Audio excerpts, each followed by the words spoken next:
Good morning student. देखिए 12th class English medium के लिए आज हम 8 चैप्टर स्टार्ट करते हैं। इससे पहले हमने 6 चैप्टर के बारे में डिस्कस कर चुके हैं और उससे रिलेटेड जो भी पीडीएफ मटेरियल था उसको भी हम ग्रुप के अंदर अपलोड कर चुके हैं। क्लियर बच्चों? तो देखिएगा, आज का 7 चैप्टर हम बाद में डिस्कस करेंगे। पहले हम इलेक्ट्रोमैग्नेटिक वेव यानी 8 चैप्टर के बारे में स्टडी करते हैं। बच्चों, इलेक्ट्रोमैग्नेटिक वेव क्या होती हैं, ये कैसे जनरेट होती हैं और इनकी प्रॉपर्टी क्या होती है। डेली लाइफ में इलेक्ट्रोमैग्नेटिक वेव का क्या एप्लीकेशन है, इन पॉइंट्स के ऊपर हम बात करेंगे इस चैप्टर के अंदर। वैसे तो थोड़ा सा इंट्रोडक्शन आपको पता होगा, केमिस्ट्री के अंदर भी जो भी एक्सरे गामा रे जो भी जनरेट होती है वो सारी क्या कहलाती हैं, इलेक्ट्रोमैग्नेटिक वेव कहलाती है। क्लियर? तो सबसे पहले अभी तक हमने जो पढ़ा है चैप्टर फर्स्ट सेकंड थर्ड और उनका जो कंक्लूजन है, एक बार उसके बारे में बात करें कि इलेक्ट्रोमैग्नेटिक वेव जनरेट क्यों होती है। देखिएगा, when a charge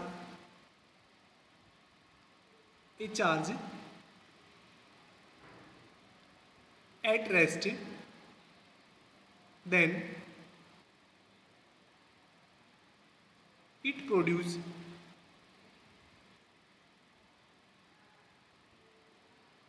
electric field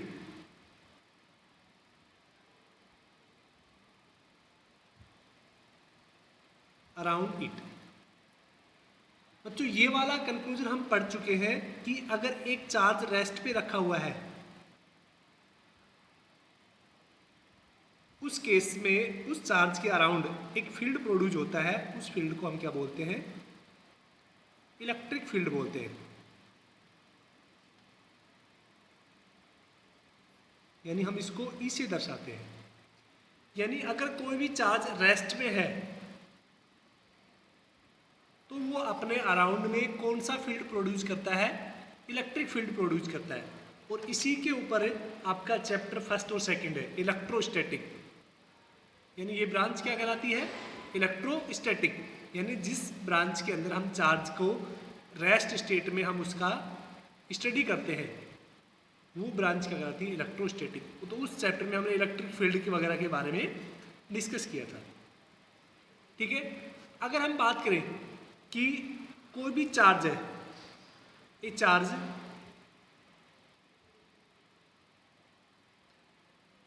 when moving with constant speed, यानी एक्सीलरेशन है वो कितना हो जाएगा, जीरो। कांस्टेंट स्पीड के केस में जो एक्सीलरेशन है वो कितना हो जाएगा, zero. When a charge moving with constant speed then it produce electric field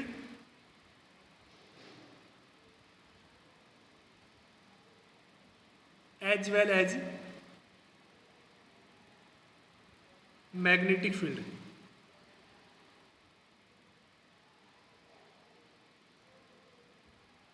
B, यानी अगर कोई भी चार्ज कांस्टेंट स्पीड से मूव कर रहा है, बच्चों कांस्टेंट मीन्स उसका एक्सीलरेशन कितना होना चाहिए, जीरो होना चाहिए, तो वो अपने साथ साथ इलेक्ट्रिक फील्ड भी प्रोड्यूस करता है और मैग्नेटिक फील्ड भी प्रोड्यूस करता है। जो हमने चैप्टर थर्ड फोर्थ फिफ्थ में जो डिस्कस किया था कि चार्ज जब मूविंग स्टेट में होता है तो वो क्या करता है, इलेक्ट्रिक फील्ड और मैग्नेटिक फील्ड दोनों ही जनरेट करता है। क्लियर? यहाँ तक क्लियर हो गया होगा क्योंकि हमने पिछले चैप्टरों में पढ़ चुके हैं। अब देखिएगा नेक्स्ट थर्ड पॉइंट की अगर हम बात करें, तीसरा जो पॉइंट है वो क्या कहता है कि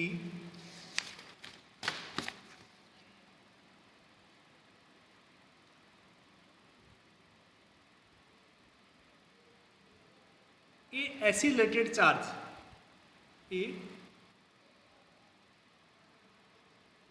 acylated moving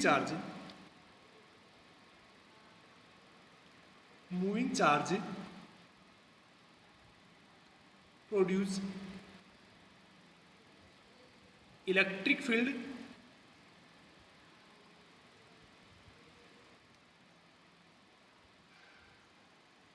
magnetic field and electromagnetic wave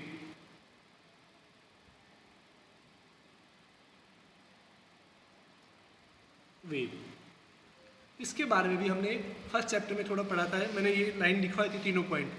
यानी यहाँ से आप इस चैप्टर का कंक्लूजन निकाल सकते हैं कि इलेक्ट्रोमैग्नेटिक वेव कब जनरेट होंगी, जब कोई भी चार्ज है वो कैसा होगा, एसिलेटेड चार्ज। एसिलेटेड जो चार्ज है वो क्या प्रोड्यूस करता है, इलेक्ट्रोमैग्नेटिक वेव।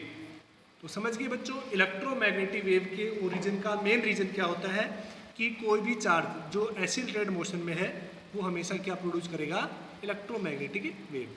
क्लियर। तो यहाँ से हम बात कर सकते हैं कि ओरिजिन ऑफ इलेक्ट्रोमैग्नेटिक वेव वो क्या होती है, इलेक्ट्रोमैग्नेटिक वेव। तो electromagnetic wave are those wave that produce due to accelerated charge particle, accelerated charge particle। यानी कोई भी एसिलेटेड चार्ज पार्टिकल है वो क्या प्रोड्यूस करेगा, इलेक्ट्रोमैग्नेटिक वेव प्रोड्यूस करेगा। ठीक है। तो यहां से अब देखिएगा, एसिलेटेड चार्ज पार्टिकल है तो उसके पास इलेक्ट्रिक फील्ड भी होगा और मैग्नेटिक फील्ड भी होगा। ठीक है ना। So a electromagnetic wave, magnetic wave consist both electric field and magnetic field।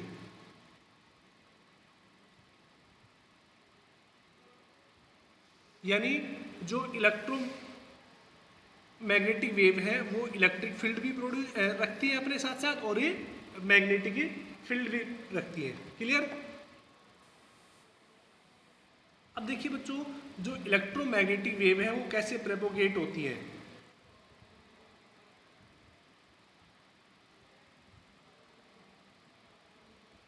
यानी इलेक्ट्रोमैग्नेटिक वेव कैसे ट्रांसफर होती है। ठीक है। मैं डायग्राम से समझा रहा हूं, देखिएगा। मान लेते कि ये हो गया वाई एक्सिस और ये है Z axis,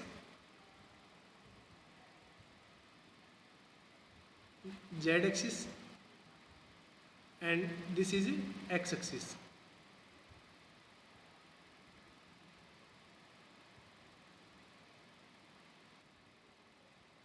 clear.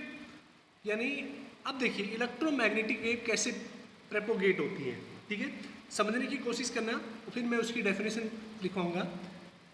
Electromagnetic wave के अंदर ये जो वेव है इस तरह से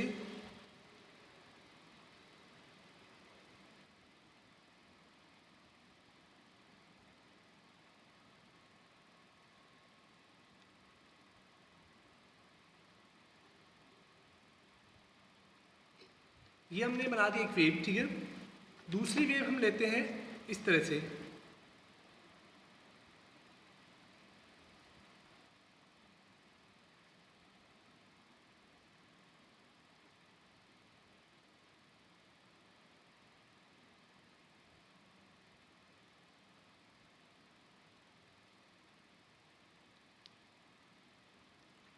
अब देखिएगा इलेक्ट्रोमैग्नेटिक वेव मान लेते कि एक्स एक्सिस के अलोंग मूव कर रही है। ठीक है ना। तो जो इलेक्ट्रोमैग्नेटिक वेव के अंदर आपको पता है इलेक्ट्रिक फील्ड भी होता है और मैग्नेटिक फील्ड भी होता है। तो इलेक्ट्रिक फील्ड की डायरेक्शन अगर ये है, यानी वाई एक्सिस के अलोंग, फिर चाहे वो नेगेटिव में हो या पॉजिटिव में, अगर रेड वाली जो लाइन है वो इलेक्ट्रोमैग्नेटिक वेव को दर्शा रही है, सॉरी इलेक्ट्रिक फील्ड लाइंस को दर्शाती हैं,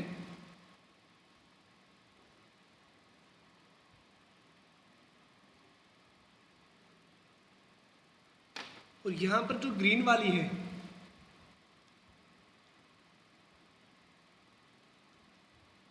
ये मान लेते हैं मैग्नेटिक फील्ड को दर्शा रही है।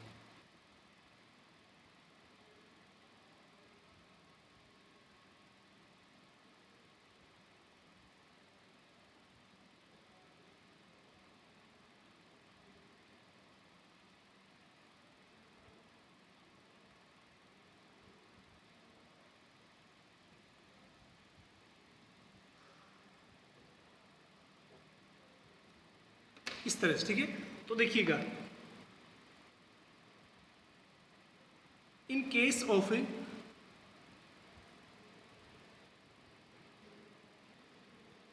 propagation of electromagnetic wave,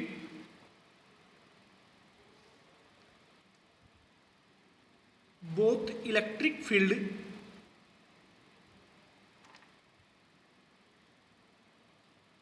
and magnetic field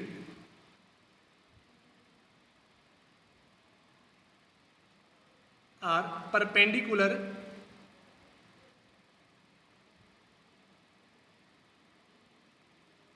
to each other and also perpendicular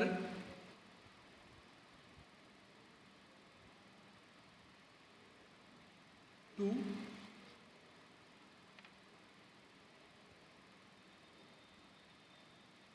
propagation of a wave या डायरेक्शन ऑफ ए वेव। यानी देखिएगा क्या लिखा है बच्चों कि इलेक्ट्रोमैग्नेटिक वेव कैसे प्रोपोगेट होती है, यानी कैसे ट्रांसफर होती है, किसी भी मीडियम में कैसे चलती है, उसके बारे में बात करेंगे कि in case of propagation of electromagnetic wave both electric field and magnetic field are perpendicular to each other. यानी इलेक्ट्रोमैग्नेटिक वेव के प्रोपोगेशन में जो इलेक्ट्रिक फील्ड है और जो मैग्नेटिक फील्ड है वो एक दूसरे के परपेंडिकुलर होते हैं। जैसे इलेक्ट्रिक फील्ड को हमने वाई एक्सिस के अलोंग रिप्रेजेंट किया है, तो मैग्नेटिक फील्ड किसके अलोंग हो गया, जेड एक्सिस के अलोंग। यानी आपको पता है कि हमेशा वाई एक्सिस और जेड एक्सिस और एक्स एक्सिस तीनों एक्सिस एक दूसरे के परपेंडिकुलर होते हैं।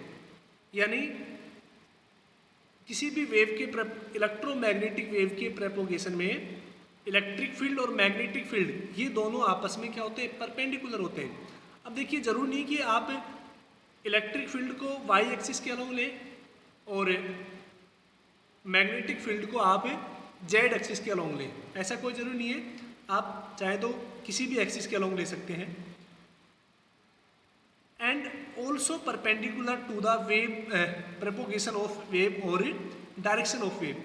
यानी इलेक्ट्रिक फील्ड और मैग्नेटिक फील्ड ये दोनों आपस में परपेंडिकुलर होते हैं, इसके साथ साथ ये वेव के प्रोपोगेशन यानी वेव किधर ट्रांसफर हो रही है, इस डायरेक्शन में ट्रांसफर हो रही है, वेव के प्रोपोगेशन के भी परपेंडिकुलर होते हैं। यानी इलेक्ट्रिक फील्ड, मैग्नेटिक फील्ड और वेव की जो प्रोपोगेशन डायरेक्शन है वो तीनों एक दूसरे के परपेंडिकुलर होंगी, यानी तीनों अलग अलग एक्सिस के अलोंग होंगी। अब समझ में आया कि प्रोपोगेशन किस तरह से होता है कि in case of electromagnetic wave propagation both electric field and magnetic field are perpendicular to each other and also perpendicular to the propagation of wave.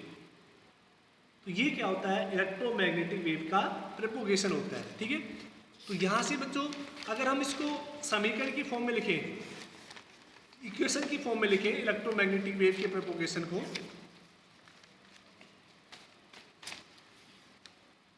So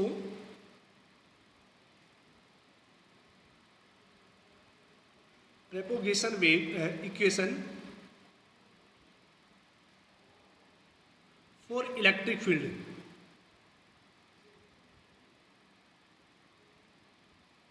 electric field के लिए जो प्रोपोगेशन के लिए वेव हो जाएगी वो क्या हो जाएगी इक्वेशन, वाई एक्सिस में हो रहा है तो ई नोट क्या होता है, मैक्सिमम डिस्प्लेसमेंट। ठीक है, जब हम 7th चैप्टर के बारे में डिस्कस करेंगे अल्टरनेटिव करंट के अंदर, उसके अंदर हम इसके बारे में पीक वैल्यू बोलेंगे इसको, उसके बारे में इसको काफ़ी डिटेल से डिस्कस करेंगे।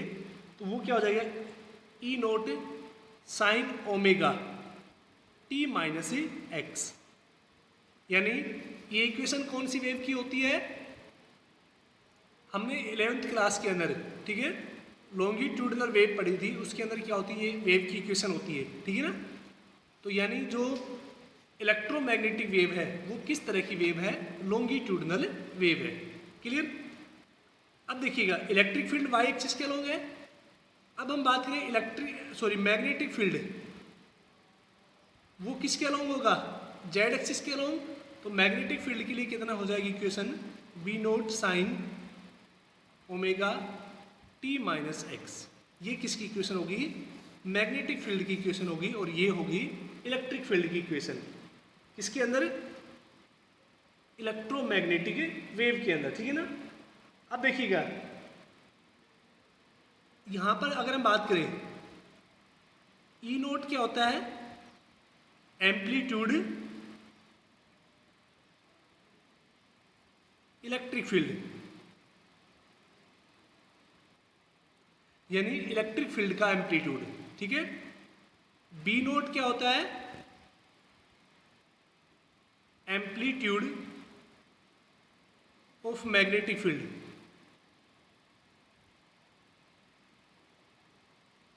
ठीक है ना, इलेक्ट्रिक फील्ड और मैग्नेटिक फील्ड हो गया। नेक्स्ट अगर हम बात करें एफ, यानी omega upon 2 pi is same for both wave, यानी दोनों वेव के लिए ओमेगा की जो वैल्यू है, यानी अगर यहां से देखें हम, एक मिनट,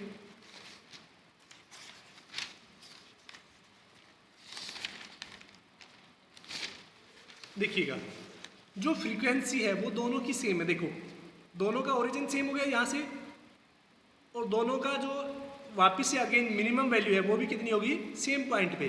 फिर सेम पॉइंट पर ही दोनों क्या हो रही है, मैक्सिमम हो रही है, वापिस से सेम पॉइंट पर क्या हो रही है, minimum.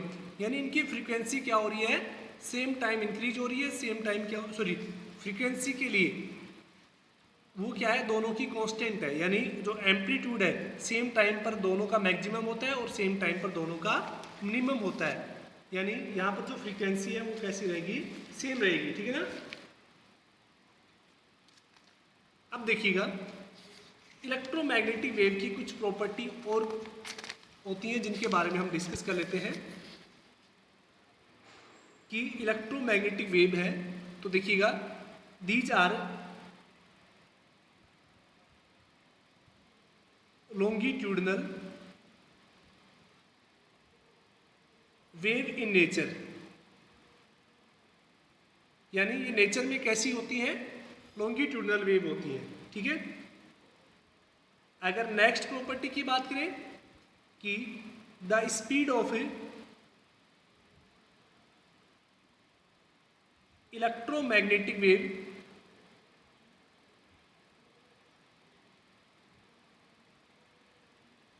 is same as speed of light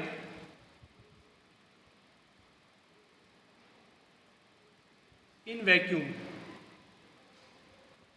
यानी जो इलेक्ट्रोमैग्नेटिक वेव है वो लाइट की स्पीड के लगभग स्पीड से क्या करते हैं, मूव करते हैं। ठीक है ना। हम निकालते हैं लाइट की स्पीड के लिए कैसे, 1/μ0 एप्सिलॉन नोट रूट के अंदर। यानी जब इसको सोल्व करेंगे आपको पता है μ0 कितना होता है, 4 पाई के बराबर होता है, इंटू 10⁻⁻⁷। ठीक है। और अगर हम बात करें epsilon note permittivity of medium 8.85 into 10⁻⁻12। तो इस इक्वेशन में अगर हम लिखते हैं यहाँ से तो वो कितना हो जाएगा देखिएगा, 4 into 3.14 into 10⁻⁻⁴, sorry -7।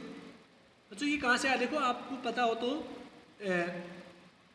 Mu naught upon 4 पाई ये होता है 10⁻⁻⁷, तो म्यू नोट कितना हो जाएगा 4 pi into 10⁻⁻⁷ into 8.5 into 10⁻⁻12। Clear. अब देखिएगा यहाँ से c कितना हो जाएगा, जब इसको हम सोल्व करेंगे बच्चों तो ये आपका आएगा, मैं डायरेक्ट लिख देता हूँ, 3 इंटू 10⁸ मीटर पर सेकेंड। यानी जो इलेक्ट्रोमैग्नेटिक वेव है वो लाइट वैक्यूम में लाइट की स्पीड के बराबर क्या करती है, मूव करती है। ठीक है। नेक्स्ट अगर हम बात करें इलेक्ट्रोमैग्नेटिक वेव की प्रॉपर्टी के बारे में कि they exert pressure on incident surface.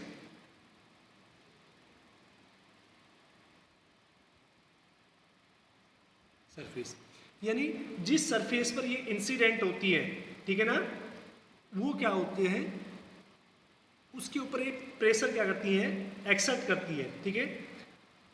और जो नेक्स्ट है वो क्या होता है कि जो इलेक्ट्रिक फील्ड और मैग्नेटिक फील्ड का जो रेशियो होता है वो एक कांस्टेंट होता है, और वो किसके लिए होता है, किसके बराबर होता है, स्पीड ऑफ लाइट।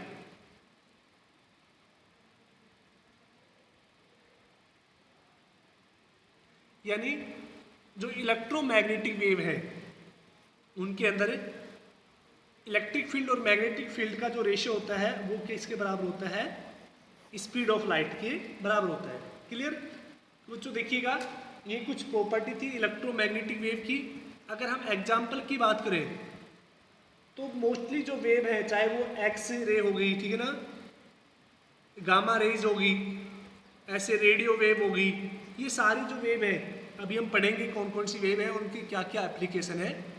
तो बस टाइम हम जब इसके एग्जाम्पल कराएंगे तो ये जो वेव है ये सारी किसकी उदाहरण है, इलेक्ट्रोमैग्नेटिक वेव के। क्लियर। एक दो और है छोटे छोटे की, ये है इलेक्ट्रोमैग्नेटिक जो वेव है वो सुपरपोजिशन प्रिंसिपल को फॉलो करती है। सुपरपोजिशन प्रिंसिपल हमने 11th क्लास में पढ़ा था कि अगर दो या दो से अधिक वेव सेम फेज में ट्रेवल करती हैं तो वो क्या होती है, एक दूसरे के साथ सुपर इम्पोज हो जाती है। ठीक है। उसको हम क्या बोलते थे, सुपर इम्पोजिशन प्रिंसिपल। तो इलेक्ट्रोमैग्नेटिक वेव है वो सुपर इम्पोजिशन प्रिंसिपल को भी फॉलो करती है। तो बच्चों देखिएगा इस चैप्टर से रिलेटेड जो भी PDF है वो आपको ग्रुप के अंदर अपलोड हो जाएंगी। आप उनको साथ में राइट डाउन करना और साथ साथ स्टडी भी करना। देखिए एक दो टॉपिक है वो आपके आगे पीछे हो सकते हैं, ठीक है, डिट्टो सेम टॉपिक का सीक्वेंस बस चेंज हो सकता है, उसके अंदर कुछ न्यूमेरिकल वगैरह भी मिल सकते हैं आपको। बाकी जो एक्सप्लेनेशन है वो दोनों की क्या रहेगी, सेम रहेगी। तो आप पहले नोट कीजिए उनको और उसके साथ साथ फिर उसको समझने की कोशिश करना। अगर फिर भी इसके अलावा जो आपकी बुक के न्यूमेरिकल्स हैं उनको भी आप साथ करने की कोशिश करना। अगर कहीं पे दिक्कत होती है किसी भी न्यूमेरिकल में या क्वेश्चन में, ठीक है, तो आप उसको नोटिस में डालेंगे ग्रुप के अंदर। इस चैप्टर के अंदर से कोई भी पार्ट रिमूव नहीं किया गया है तो आपको डिट्टो निकालना है। जो भी जिस चैप्टर से जो पार्ट रिमूव किया जाता है मैं पहले ही बता देता हूँ, ठीक है। तो आज के लिए इतना ही, थैंक यू।